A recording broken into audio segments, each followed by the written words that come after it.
All right, we just talked about what this course is about. The next topic is how is this course going to run?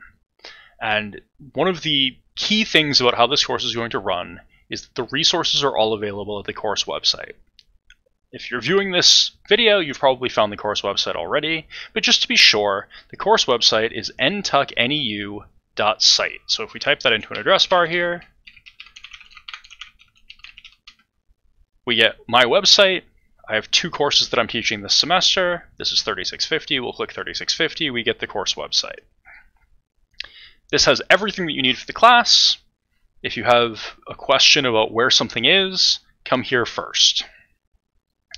So what we have is a blurb from the course catalog saying what this class is conceptually supposed to be about. Then we have essential resources that you need to complete the course. Inkfish is where homework assignments are. We'll be going there in a little while to take a look at the first homework, which is posted.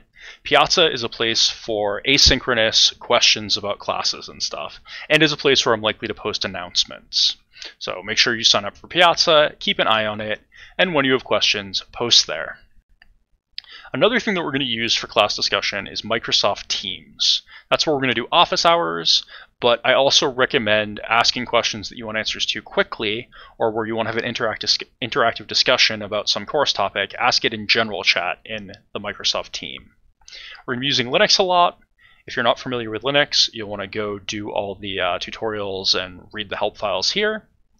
And then these three links are links to course content. The first two are stuff that's sort of what am I planning to talk about in lectures, what files did I create while I was doing lectures. If you want that stuff, check these two things. And here is where the online lectures are, which is the thing that you are watching right now. That's the core course content is online lectures. When you're talking about AMD64 assembly, when you want information about that, come back here. Two sections of the course. The only difference is where the physical meetings are going to be. You know which section you're in. There's also some sections being taught by other professors. The course content is somewhat different between the topics. Looking at material for the wrong professor isn't going to help you. Office hours. My office hours are posted. They're going to be held on Teams. The only in-person meetings that we're going to be doing that are scheduled are the scheduled lecture times, where we're going to be doing, I'll do some demos and then we'll do some live Q&A.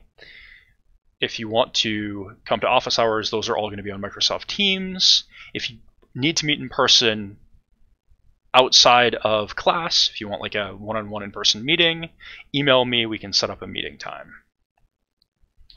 Although, don't email me at like 4:30 on Friday afternoon asking for a meeting by 10 p.m. I won't check my email that fast. Okay, we've got an ongoing pandemic. The reason we're doing video lectures and this sort of flipped or hybrid course setup is because we want to avoid excess physical closeness so that we don't spread disease. In order to enable that and make things run efficiently, what we're doing is video lectures is the primary content. The scheduled in-person meetings are entirely optional. If you don't come to them, you're not going to miss essential course material. If you want to see what happens, you can check in with Zoom. If you want to be there in person, great. In-person meetings may end early. There's no reason to attend more than one in-person meeting per week. The demos are likely to be redundant. Now, in the in-person meetings, we're going to follow the university policies. Some important things to keep in mind are everybody's expected to wear a mask in class. That means I'm going to be wearing a mask. You're not going to be able to understand what I say. We're going to have to deal with it. Everybody's expected to maintain 6-foot social distancing. If you have a mask on, you can't eat, so no food in class. And in order to do the 6-foot social distancing, entering and leaving the class is going to take extra time. So make sure you show up on time. Don't come in late. Maintain that social distancing when you come into class, and don't be surprised when between getting into class and technical setup, class actually starts 10 or 15 minutes late. Hopefully we can get faster than that. If you come before class and we can all get into the classroom quickly enough, we might be able to go quicker than that. We'll definitely usually be leaving early to make sure that the next class has time to set up, and because we're out of questions. Schedule. We've got the topics that we're going to cover and the work that is due each week. Work is normally going to be due at 11:59 p.m. on Monday, so that's implying that this first homework is due the Monday after the first week of classes. That should be next Monday from when you're watching this, which is September 14th. The real dates for when assignments are due are on Inkfish. Make sure to check on Inkfish. If someone has tricked me into extending the due date on a homework, that'll only show up on Inkfish. So make sure you check that. What we're going to cover this semester: assembly programming. How to do some stuff in C that is a little bit tricky or is related to assembly. Now, assembly is a new programming language that I am going to teach you. C is a programming language that should be familiar enough that you should be able to mostly pick it up on your own.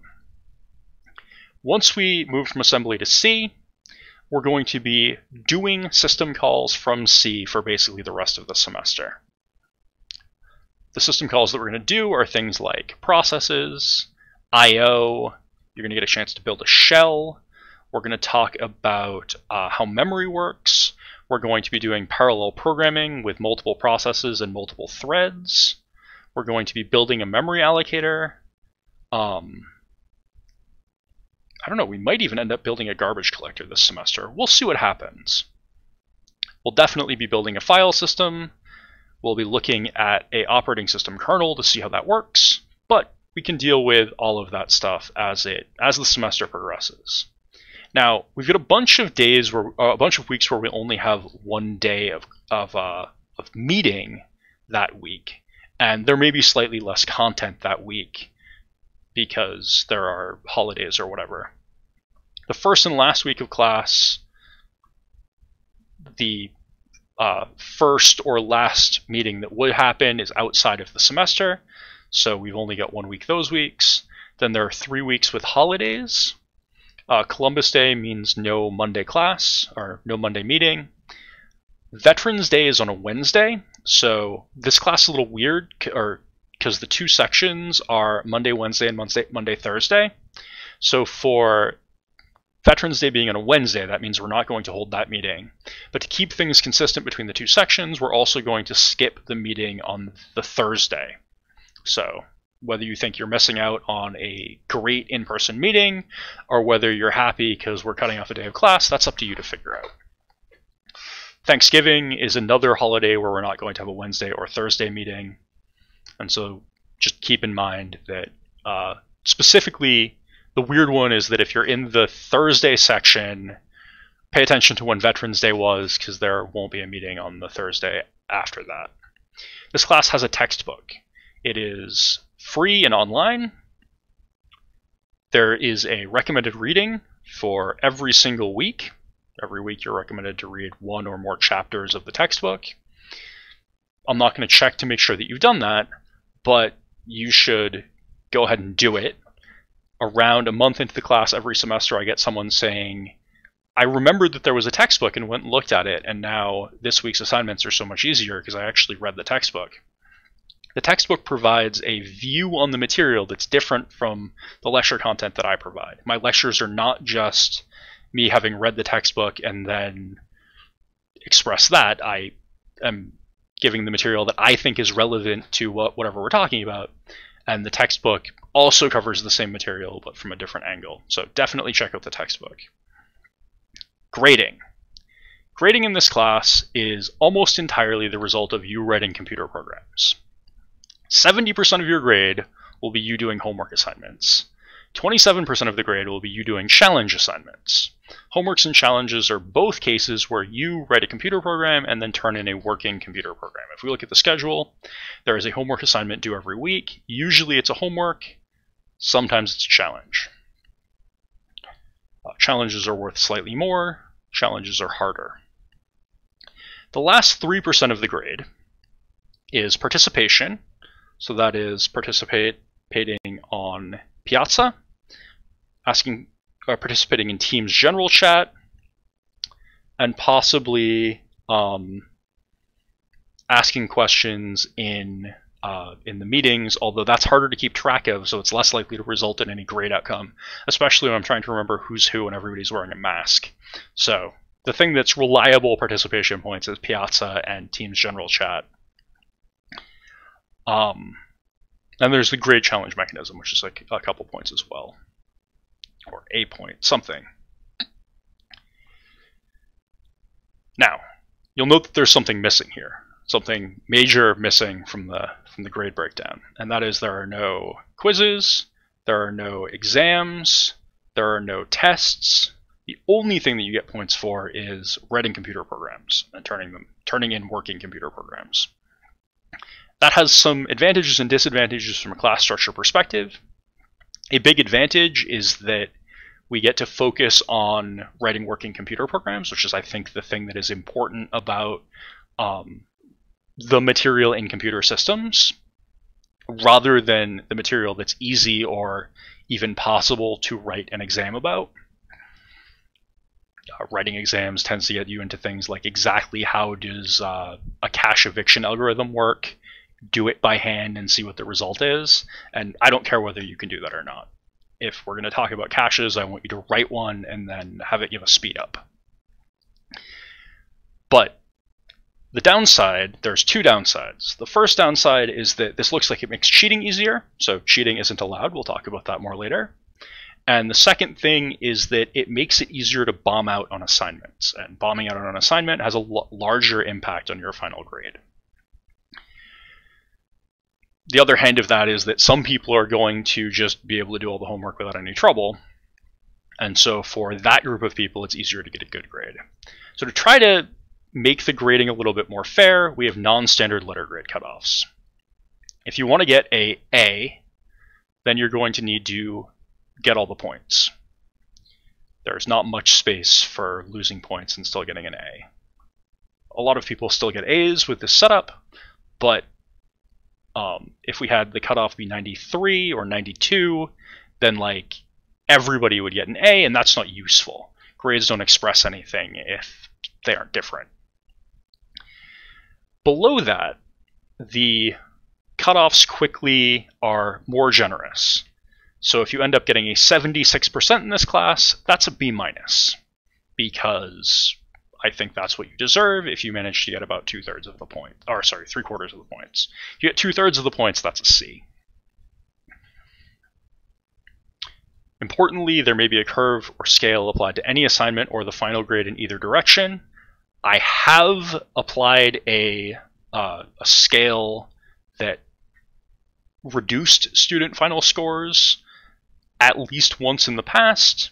I try very hard not to. People throw rotten vegetables at me when I do that, but that is one of the possibilities. Homeworks versus challenges. So there's an assignment due every week. Homeworks are hard programming assignments. When I say hard programming assignments, these programming assignments are designed to make sure that you learn stuff. And one of the key things in learning stuff is you need to get to a hard part and then get stuck. Because the step where you get stuck and then you get unstuck is the biggest jump in learning that happens in stuff like programming. And so the assignments are designed so that you will get stuck and you will need to get unstuck. Unfortunately, getting unstuck takes time. It doesn't necessarily take time of actually actively working on the problem, but it takes time on the clock. You may need to, when you get stuck, you may need to take a break, go eat dinner. You may need to sleep on it before you figure it out, or you may need to go to office hours and ask a question to get yourself unstuck. So make sure you start on the assignment early so you have time to get stuck and then unstuck. And really, for most of the homeworks, you should plan to get stuck twice. So you want to be able to get stuck, wait, get unstuck, get stuck again, wait, get unstuck, and then you'll be done with the assignment. Challenges are like homeworks, except they're harder. Challenges, you can think of them as like the first 80% is just like a homework assignment. But then there's another sort of half of the assignment that is worth the last 20% of the points that you're going to get stuck on extra times. And the idea with challenges is that they're sort of like sort of like exams in most classes, where the intent is not that everybody's going to get an A. The intent is that some people are going to get a worse grade than an A. So if you end up getting a 90% instead of 100% on a challenge, you shouldn't feel bad about that. That's normal. But if you want to plan to try to get all the points on a challenge, figure you're going to get stuck 5 times. That means you have to start the day the previous assignment is due, the day after the previous assignment is due. Now, all we have in this class is assignments, so you're required to actually submit them. If at any point you have 3 unexcused 0 grades for assignments that have been graded, you will fail the course. So you can't just skip 3 assignments and take a C. You have to do the work. If you fall behind in this course for any reason, don't wait until you're failing because of this rule. Come to my office hours and we can talk about how you can catch up. If you discover that you've hit this rule and you come talk to me quickly enough, I will give you some opportunity to make up work or something so that you don't actually fail. But if you come the last week of class and you've missed 5 assignments, you've already failed. There's nothing that we can do at that point to help you. Late assignments. If you submit stuff late, you're going to lose 1% for every hour that the assignment is late. That means that after 100 hours, a little more than 4 days, it's no longer possible to get any points on that assignment. That's not bad if you are coming up on the due date, which is usually midnight, and you just need a couple more hours. You can even go to sleep, wake up in the morning, and put in 2 more hours on the assignment and get an 80. No problem. But you do need to turn in the work on time or on the day after it's due to get a decent score. For the final assignment, we don't want to delay turning in final grades or keep the TAs stuck on campus for longer than they need to, especially this semester when we're kind of a week late compared to normal. We want to make sure that we are all finished up. And so for the final assignment, late submissions after the sun comes up the next day won't be accepted. If you are registering late, make sure you talk to me as soon as possible. You have homework to make up, and I'm not going to give you unlimited extensions to make that homework up. Talk to me to figure out how that's going to work. All right, contesting grades. If you get a grade and you don't like it, here's what you do. First, your homework grade is going to be posted on Inkfish. Look at your grade, figure out if you think it's reasonable. If you think your work was graded incorrectly, the first thing you need to do is track down the TA who created your homework. If you can convince them that they got your grade wrong, if they actually made an error, they'll just go ahead and fix it for you, and everybody's happy. Once you've talked to the grader, and they've said they don't think they made a mistake, and they think they want to leave your grade as is, your remaining option is to issue a formal challenge contesting your grade. And we have a procedure for that. The procedure goes as follows. You start with 2 tokens. To contest your grade, you spend a token, you don't have it anymore. If you run out of tokens, you can no longer use this mechanism. You've run out of tokens. If you spend a token, I'm going to regrade your assignment from scratch. I'm not necessarily going to go edit the existing grade. I'm going to look at the rubric. I'm going to look at the assignment description. I'll look at what you submitted, and I'm going to give you a grade. Whatever grade I give you, that's the grade you're going to get on the assignment. If your new score is higher than the old score, then you were right. Your grade was unfair, and you get your token back. If your new score is equal to or lower than the old score, then the whole process was unnecessary and you don't get your token back. You must issue the formal challenge contesting your grade. Send me an email within 2 weeks of the grade being posted to Inkfish and no later than Wednesday of finals week.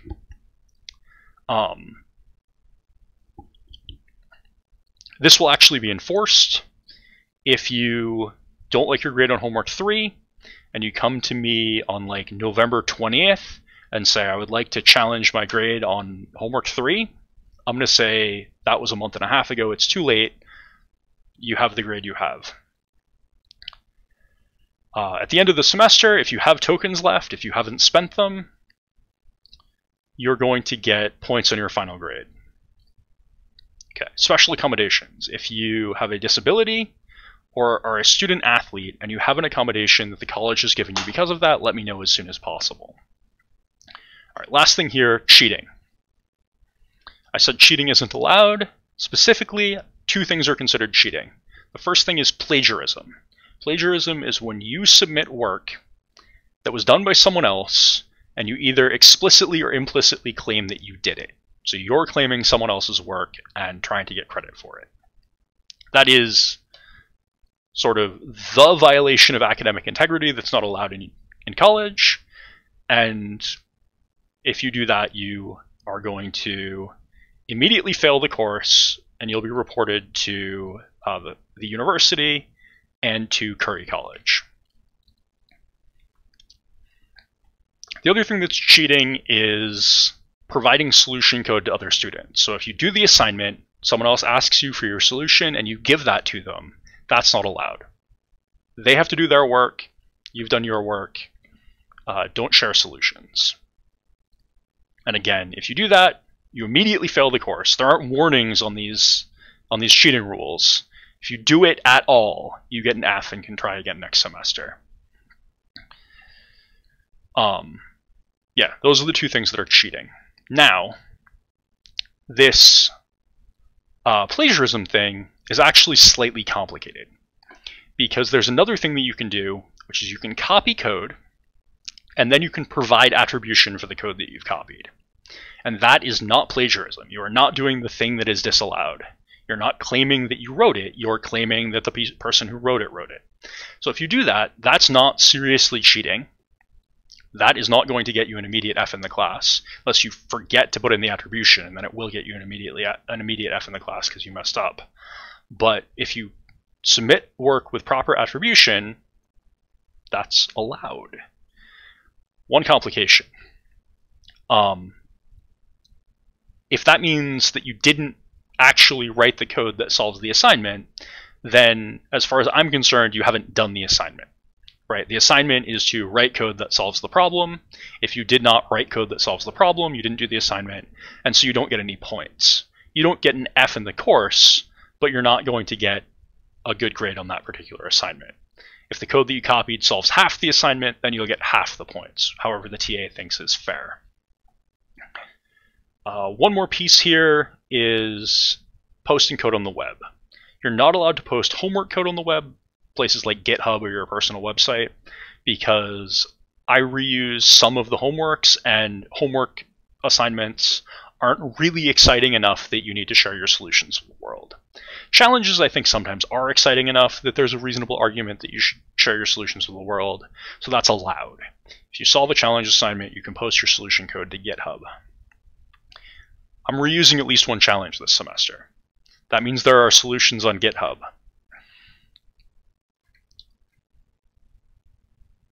Submitting someone else's solution without proper attribution is plagiarism. You'll get an F in the class. Submitting someone else's solution with attribution isn't completing the assignment. You'll get a 0 on the assignment.